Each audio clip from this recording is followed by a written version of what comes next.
Greeting card लेके गई हो, ग्रीटिंग कार्ड लेके जाई हो, ग्रीटिंग कार्ड लेके गई हो। नया साल अरे नया साल में मिले चली आई हो, ग्रीटिंग कार्ड लेके गई हो, ग्रीटिंग कार्ड लेके गई हो। मुँहमा ओढ़नी से बांध के तू आई हो, ग्रीटिंग कार्ड लेके गई हो, ग्रीटिंग कार्ड लेके गई हो। नया साल में तोरा से प्यार हम करब, तोरा खातिर दुनिया से मैडम जी लड़ब।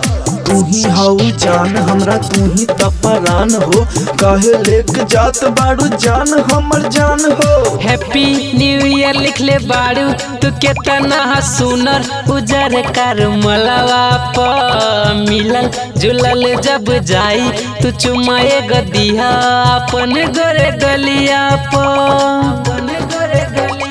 हैप्पी न्यू ईयर लिख ले बाड़ू तू केतना सुनर, उजर कर मलवा प मिलल जुलल जब जाई तू चुमाए गदिया अपन गोरे गलिया पर। हमर दिहल बिंदिया सजैहा, ग्रीटिंग कार्ड लेके जइहा, ग्रीटिंग कार्ड लेके जइहा। बाबू सोना तू जानू हऊ जान हो, हमरा खातिर प्यार के पैगाम हऊ जान हो। नया साल में चला तोरा दिल्ली भी घुमाइब, वहाँ पे मैडम जी मॉल में शॉपिंग भी कराई। ए जान खाके कसम कहतानी, सुनाए दिल जानी होइब ना दूरी तोहरा से, जिए मरे के करी वादा इहे बाइरादा, होइब ना दूर तोहरा से, होइब ना दूर तोहरा से। खाके कसम कहतानी, सुनाए दिल जानी होइब ना दूर तोहरा से, जिए मरे के करी वादा इहे बाइरादा, होइब ना दूर तोहरा से। अरे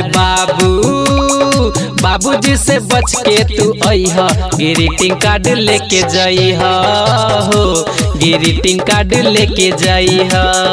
नया साल अरे नया साल में मिले चली आई हो, ग्रीटिंग कार्ड लेके गई हो, ग्रीटिंग कार्ड लेके गई हो।